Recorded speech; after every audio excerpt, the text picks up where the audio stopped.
Claudia María Alfaro Valero es química de la Universidad Nacional de Colombia, especialista en geotermia de la Universidad de Auckland en Nueva Zelanda.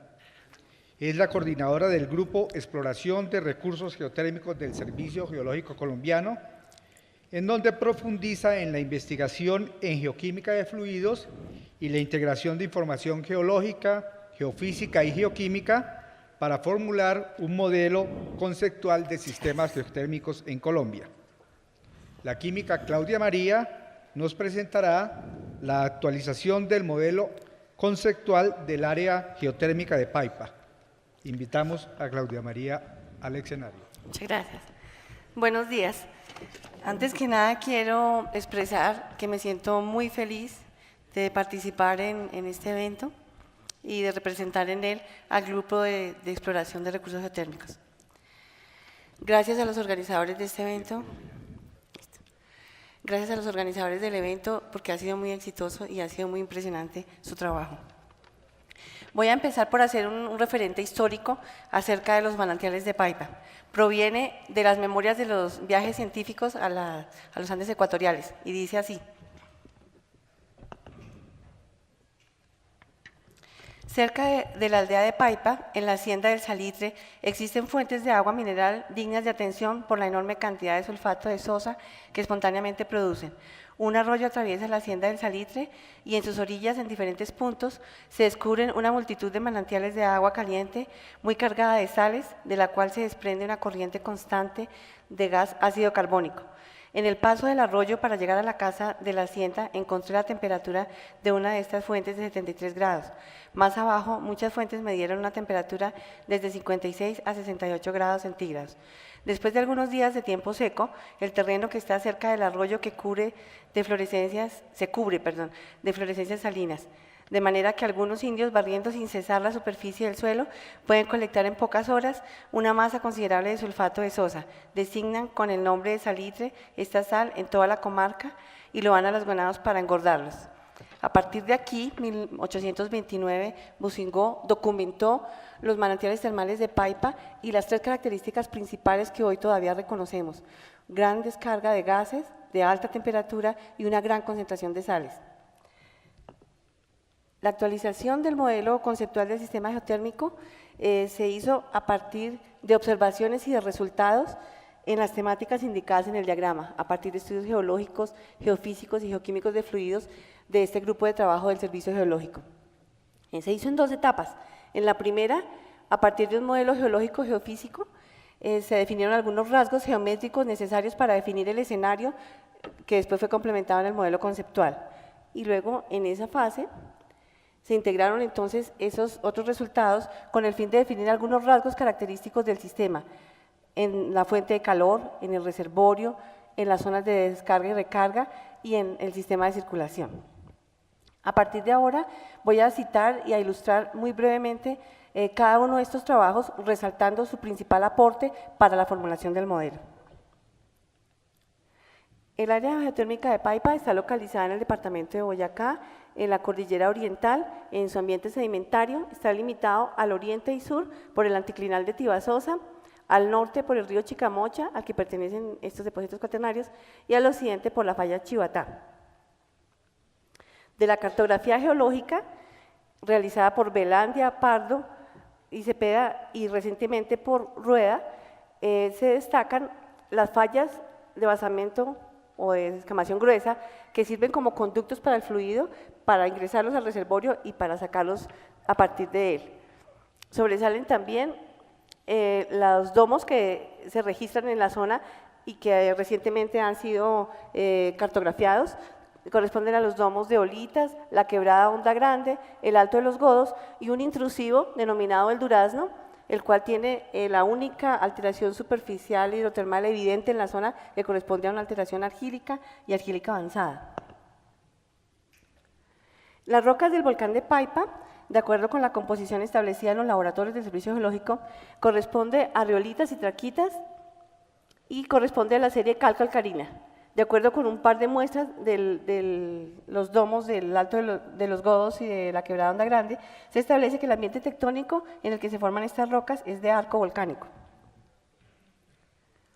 La zona que señalé en donde ocurre la alteración fue evaluada por el Grupo de Trabajo de Exploración de Uranio del Servicio Geológico, en donde confirmaron una anomalía. En esa zona ellos perforaron unos pozos que el Grupo de Trabajo utilizó para hacer las mediciones de uranio, torio y potasio por espectrometría gamma en los laboratorios del Servicio Geológico también, a partir de lo cual se estimó un calor generado. Se estima un calor hasta del orden de 70 microvatios por metro cúbico, pero en promedios del orden de 12. A partir de esto, intuimos que es posible que esa concentración de radiactivos sea una fuente complementaria al calor del sistema geotérmico y quizás otros sistemas circundantes. La edad del volcán, hasta hace pocos días, la entendíamos como 2.5 millones de años. Habíamos hecho una datación dentro del grupo de trabajo de este orden y en un trabajo de caracterización de biocrones de paleosuelo se había establecido una edad de 1.5, inferior a 1.5 o 2 millones de años. Recientemente, a partir de resultados de laboratorios de trazas de fisión del Servicio Geológico en Circones y de argón-argón en una muestra de horblenda del laboratorio de la Universidad de Oregon, establecimos que la actividad volcánica en realidad se extiende en un periodo mucho mayor, por lo menos 10 millones de años, pero lo más importante es que la edad de 1 millón de años, inferior a la que habíamos reconocido antes, se encuentra en por lo menos 2 muestras o más de estas muestras. Eso es muy importante porque quiere decir que la calidad de la fuente de calor es mucho mejor a la estimada a partir de la edad anterior. Como mencioné, muy pocas zonas de alteración se identifican, solamente es argílica avanzada en la zona del Durazno, pero hay unas muestras de xenolitos que fueron caracterizadas con algunos minerales indicadores de alta temperatura como albita, adularia, epídota e incluso biotita en vena en rocas de basamento metamórfico que afloraban en la zona y que fueron muestradas por el grupo de trabajo y caracterizadas. Algunas consideraciones hidrológicas, si bien ese tema no forma parte del quehacer del grupo, sí debemos hacer unas consideraciones mínimas porque son los acuíferos subterráneos con los que interactúa el reservorio profundo. A partir de la vocación de los acuíferos revisada en literatura, de la inclinación de los estratos sedimentarios y de todo el basculamiento del terreno hacia el norte, hacia el río Chicamocha, entonces se propone que la infiltración ocurriría en la formación UNE, que es de permeabilidad primaria y secundaria, a través de ella infiltra a profundidad y sigue su tránsito hacia el norte, hacia la zona de descarga, cerca del río Chicamocha. Hasta aquí el tema de geología. El siguiente grupo de trabajos es relacionado con geoquímica de fluidos. Las aguas termales en el área de Paipa están localizadas en intersecciones entre fallas. La principal zona de descarga corresponde a la zona ITP Lanceros, las temperaturas máximas son del orden de 70 a 73 grados y es importante señalar que existen unos manantiales de muy alta salinidad, sulfatados sódicos, como los que relaté al comienzo, que tienen una influencia muy notable en la composición de las aguas termales del sistema geotérmico. Eso lo podemos ver aquí a partir de la composición de aniones, composición relativa de aniones. En general, los reservorios geotérmicos tienen aguas cloruradas, aquí no se registran. La razón por la cual esto ocurre es porque hay una mezcla que domina la composición de los termales. Este es el patrón registrado por manantiales de baja temperatura pero muy alta salinidad que es seguido por todos los termales. Ahí se pone en evidencia la mezcla y en todas las herramientas geoquímicas adicionales que se aplican, por ejemplo, en diagramas triangulares como este, en donde se querría inferir la temperatura, pero no es posible porque sería un resultado equívoco. Solamente se tiene referencia de temperatura calculada a partir del geotermómetro de sílice de unos 120 grados, y sabemos que hay una gran dilución. Aplicando un modelo simple de dilución tendríamos una temperatura máxima estimada de 230 grados y es lo más que se puede estimar del reservorio profundo porque los fluidos de los manantiales no tienen la identidad del fluido del reservorio. A partir de los isótopos estables se ve lo mismo, la concentración de oxígeno 18 es más alta en este círculo que corresponde a uno de los manantiales fríos de la zona de Desalpa, confirmando que también la composición isotópica se ve alterada por la mezcla con la sal. Se estableció a través de un estudio con manantiales fríos de bajo recorrido una posible zona de recarga entre los 2.800 y 2.900 metros con una composición isotópica que indico aquí para deuterio de oxígeno 18. La edad de las aguas sería superior a 50 años, como se evalúa a partir de la concentración de tritio inferior a 0.8 unidades. La composición de los gases también tiene su particularidad y es que si bien en los sistemas geotérmicos, pues como en todos, él tiene una descarga muy abundante de CO2, de H2S, de metano, aquí lo que ocurre es que la relación CO2-metano es diferente y no es típica de los fluidos hidrotermales. Entonces, existen dos posibilidades, o que provenga de gases magmáticos o que provenga de gases oxidados. La hipótesis que nosotros manejamos es que es de gases oxidados, como se infiere a partir de la composición isotópica de carbono 13. Entonces, aquí los manantiales del área no se ve muy bien, pero corresponden a estos dos. Están más relacionados con el dominio del querógeno, o sea, podrían corresponder a la oxidación de materia orgánica, más a esos que a la fuente magmática. Se evaluaron unos sondeos preliminares de radón, unas manometrías de radón, para confirmar la principal zona de descarga en el cruce entre las fallas del Hornito y el Bizcocho. Básicamente eso es lo que muestra este resultado. Hasta aquí la parte de geoquímica. Ahora voy a mencionar los métodos geofísicos que se aplicaron a esta exploración. Entonces, se hizo la evaluación gravimétrica y magnetométrica. Como se puede observar en los mapas de anomalía de Bouguer total y de intensidad de campo magnético, hay unas anomalías positivas que están relacionadas con las intrusiones que estamos asumiendo como las posibles fuentes de calor. Es importante también señalar la muy buena correlación que muestran con la falla Cerro Plateado, y aquí está con un lineamiento que había sido trazado por Velandia como un lineamiento que corresponde a la falla Firavitoba y que se confirma pues ahí con el contraste de geofísica. El procesamiento de geofísica fue completo, sin embargo, para la elaboración del modelo 3D se utilizaron estas grillas, entonces no ahondo más en el tema.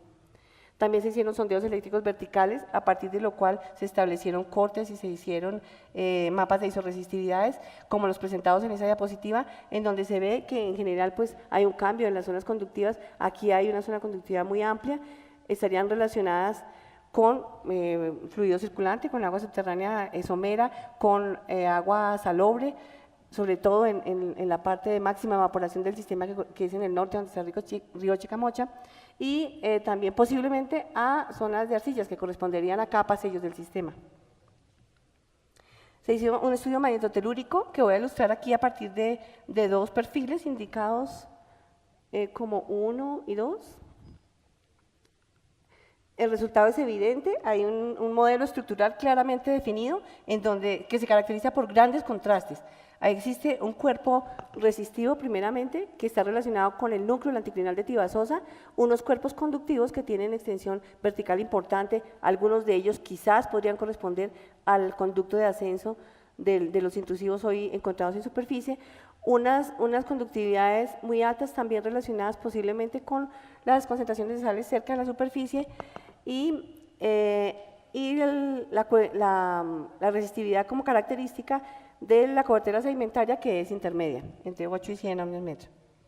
Ese es el primer perfil. En el segundo, digamos que se replica el comportamiento y se ve cómo la tendencia del anticlinal en este sentido se desplaza un poco más la anomalía resistiva hacia el occidente, persisten algunas de los contrastes de anomalía conductiva y se ve con mucho más notoriedad que en la anterior un cuerpo muy conductivo que podría corresponder a las sales, o es lo que ahora estamos planteando, podría corresponder a las sales originadas en el lavado de la secuencia sedimentaria del Cretácico, en esa parte que está, digamos, profundizada por la falla de Chivatá. Se hicieron sondeos termales, se estableció una relación de las zonas de anomalía con la localización de los intrusivos. Digamos que en donde es menos evidente es aquí porque pues no se hicieron sondeos, pero en general la observación es válida. La anomalía más importante está, digamos, confinada entre las fallas Canocas y el Hornito. Parece que hay un circuito hídrico que se registra allí y evidencia de eso es un pozo de agua bicarbonatada sódica en el Instituto Técnico Agropecuario de Paipa, a 97 metros y con una temperatura como el orden de 34 grados. Entonces, al parecer, esta anomalía de temperatura superficial es coincidente con la temperatura que encontramos en el pozo que está perforado en el cuaternario. Es posible que esa fuente de calor sea distinta y esté asociada más al contacto con el cuerpo intrusivo del durazno. Como mencioné, hicimos una modelación 3D. Esta corresponde a la modelación directa, en donde se ilustran las fallas las que quedaban está la falla Paipaiza, por ejemplo, que es en sentido Nor-W y que es muy importante para el conducto de fluidos. Están también allí otras fallas de basamento, como la falla Agua Tibia, la falla Cerro Plateado, perdón. La falla Cerro Plateado, que es la que mencioné, que es Nor-W y que sería muy importante para el tránsito de los fluidos. Y en la parte noroccidental, unas fallas de escamación delgada que tienen un plano de despegue, corresponde a esta zona. Ese plano de despegue pues está en la base de la formación Plenners y corresponde a la falla del Batán. También se hizo una modelación 3D, una inversión propiamente dicha, a partir de información de cartografía geológica, solamente pues en superficie, y ese es el resultado. La cobertura sedimentaria tiene una densidad inferior. Voy a repetirla porque creo que amerita. Bueno, como estoy de tiempo, estoy por terminar. Entonces, una cobertura sedimentaria de baja densidad, y aquí, por ejemplo, se indican zonas de alta densidad relacionadas con los intrusivos que dan lugar a los domos que se expresan en superficie. Entre estos domos se da la geometría del sistema. Entonces aquí viene el planteamiento del modelo. El agua recargaría aquí en el flanco oriental, en el anticlinal de Tibasosa, fluiría en sentido occidental hasta cuando viaja hacia el norte, se encuentra con las fallas normales de Paipaiza y Las Peñas, infiltra profundo a una profundidad que supera la cobertera y alcanza el basamento paleozoico, sedimentario y también el cristalino. Allí se calienta por diferencia de densidad, asciende nuevamente a la superficie y en esta zona y se acumula en un área que hemos estimado grosso modo en unos 4.5 kilómetros cúbicos, que es en la formación UNE, y a través de UNE sigue su recorrido en sentido norte hasta la zona de descarga. El recorrido sería promovido hacia el noroccidente por el encuentro con la falla Cerro Plateado y seguiría por la falla El Bizcocho. Este es el límite de la formación UNE, entonces él sigue fluyendo por la formación UNE en profundidad hasta la zona de descarga, que es donde ocurre en una formación muy permeable, la Boritierna, y en el cruce entre las fallas Hornito y El Bizcocho.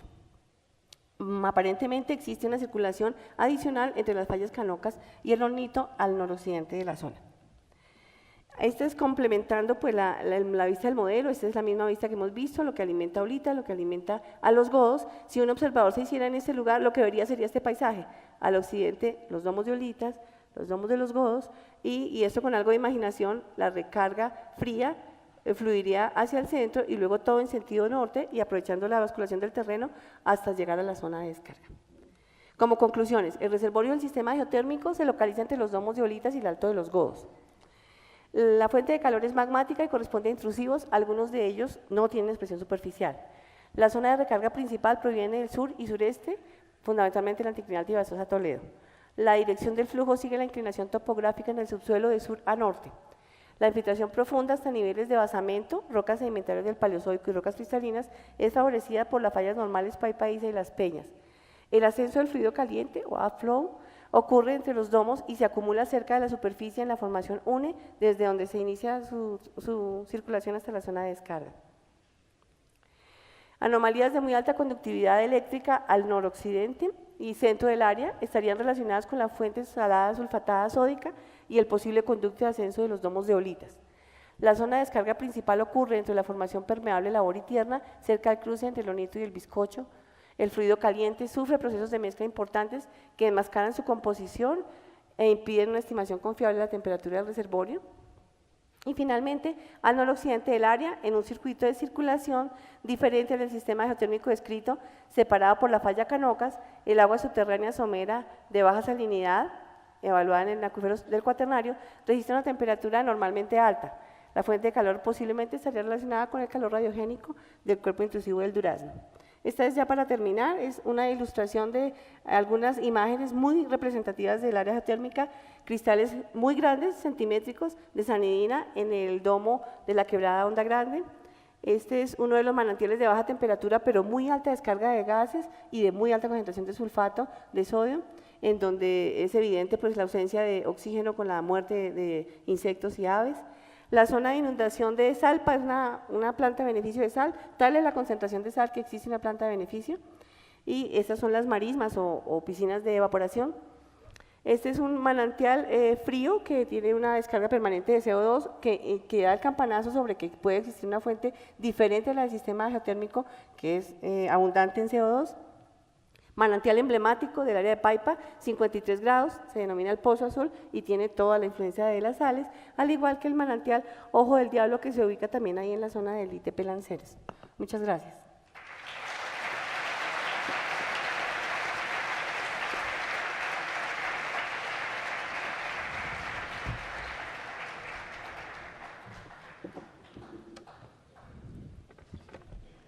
Agradecemos a Claudia María su presentación sobre el sistema geotérmico de Paipa.